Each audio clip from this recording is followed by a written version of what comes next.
കടമെടുപ്പ് പരിധി വർദ്ധിപ്പിക്കണമെന്ന കേരളത്തിന്റെ ആവശ്യത്തിന് തിരിച്ചടി. കൂടുതൽ കടമെടുക്കാൻ കേരളത്തിന് നിലവിൽ അനുവാദമില്ലെന്നും തൽക്കാലം കടമെടുപ്പിന് കേന്ദ്രത്തിന്റെ നിബന്ധന പാലിക്കണമെന്നും സുപ്രീം കോടതി നിർദ്ദേശിച്ചു. കടമെടുപ്പ് പരിധിയിലെ കേരളത്തിന്റെ പ്രധാന ഹർജി 5 അംഗ ഭരണഘടനാ ബെഞ്ചിന് വിട്ടു. ഒരു വർഷം അധിക കടമെടുത്താൽ അടുത്ത വർഷത്തിൽ നിന്ന് കുറയ്ക്കാൻ കേന്ദ്രത്തിന് അധികാരമുണ്ടെന്നും കോടതി വ്യക്തമാക്കി. ജസ്റ്റിസുമാരായ സൂര്യകാന്ത്, കെ വി വിശ്വനാഥൻ എന്നിവരടങ്ങിയ 2 അംഗ ബെഞ്ചാണ് ഹർജി ഭരണഘടനാ ബെഞ്ചിന് വിട്ടത്.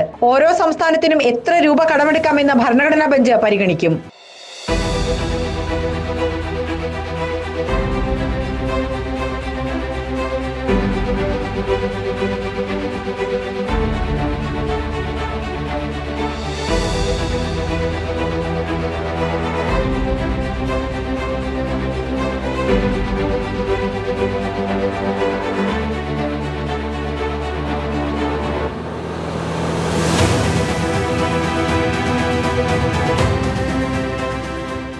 കിഫ്ബി വഴി എടുത്ത കടം പൊതുകടത്തിൽ ഉൾപ്പെടുത്തിയ കേന്ദ്ര നടപടിയും കേരളം സുപ്രീം കോടതിയിൽ ചോദ്യം ചെയ്തിരുന്നു. കടമെടുക്കാൻ സംസ്ഥാനങ്ങളെ അനുവദിക്കുന്ന ഭരണഘടനയുടെ 293 അനുച്ഛേദവുമായി ബന്ധപ്പെട്ട വിഷയമാണിതെന്ന് ജസ്റ്റിസുമാരായ സൂര്യകാന്ത്, കെ വി വിശ്വനാഥൻ എന്നിവരുൾപ്പെട്ട 2 അംഗ ബെഞ്ച് ചൂണ്ടിക്കാട്ടി. ഹർജി ഉയർത്തുന്ന 6 ചോദ്യങ്ങളാണ് 5 അംഗ ഭരണഘടനാ ബെഞ്ചിന് വിട്ടത്. കടമെടുക്കാനുള്ള സംസ്ഥാനത്തിന്റെ അവകാശത്തിൽ കേന്ദ്രത്തിന് എത്രമാത്രം ഇടപെടാമെന്ന് ഭരണഘടനാ ബെഞ്ച് പരിഗണിക്കും. പൊതുകടത്തിൽ എന്തൊക്കെ ഉൾപ്പെടുത്തണം എന്നതിലും 5 അംഗ ബെഞ്ച് വാദം കേൾക്കും.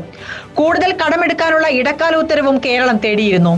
എന്നാൽ കോടതി ഇടപെടൽ വഴി കൂടുതൽ സഹായം കേരളത്തിന് ഇതിനകം കിട്ടിയെന്ന് 2 അംഗ ബെഞ്ച് ചൂണ്ടിക്കാട്ടി.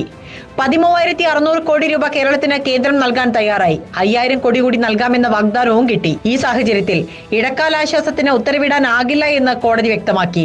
ഒരു വർഷം നൽകുന്ന അധിക തുക അടുത്ത വർഷം വെട്ടിക്കുറയ്ക്കാൻ അവകാശമുണ്ടെന്ന കേന്ദ്രവാദവും കോടതി അംഗീകരിച്ചു. പ്രധാന ഹർജി ഭരണഘടനാ ബെഞ്ചിന് വിട്ടത് ആശ്വാസമായെങ്കിലും തൽക്കാലം കൂടുതൽ കടമെടുക്കാനുള്ള കേരളത്തിന്റെ നീക്കത്തിന് ഉത്തരവ് തിരിച്ചടിയായി. ഭരണഘടനാ ബെഞ്ചിന്റെ തീർപ്പുണ്ടാകുന്നതുവരെ കടമെടുക്കുന്നതിൽ കേന്ദ്ര നിബന്ധന സംസ്ഥാനത്തിന് അംഗീകരിക്കേണ്ടി വരും. 10,000 കോടി അധികമായി കടമെടുക്കാൻ അനുവദിക്കണമെന്നതാണ് കേരളത്തിന്റെ ആവശ്യം. ഹർജിയിലെ വിഷയങ്ങൾ ചർച്ചയിലൂടെ പരിഹരിക്കണമെന്ന് കേന്ദ്രത്തിനോടും കേരളത്തിനോടും കോടതി നിർദ്ദേശിച്ചിരുന്നു. ഇതിന് യാതൊരു നടപടിയും ഇല്ലാതെ വന്നതോടെയാണ് കേസിൽ കോടതി വീണ്ടും വാദം കേട്ടത്. നിലവിൽ കടുത്ത സാമ്പത്തിക പ്രതിസന്ധിയിലുള്ള സർക്കാരിന് ഇപ്പോഴത്തെ നടപടി ഇരട്ടി പ്രതിസന്ധിയാകും ഉയർത്തുക. തെരഞ്ഞെടുപ്പ് കൂടി അടുത്തിരിക്കെ വിഷയം രാഷ്ട്രീയ പോരിന് കൂടി വഴിമാറും.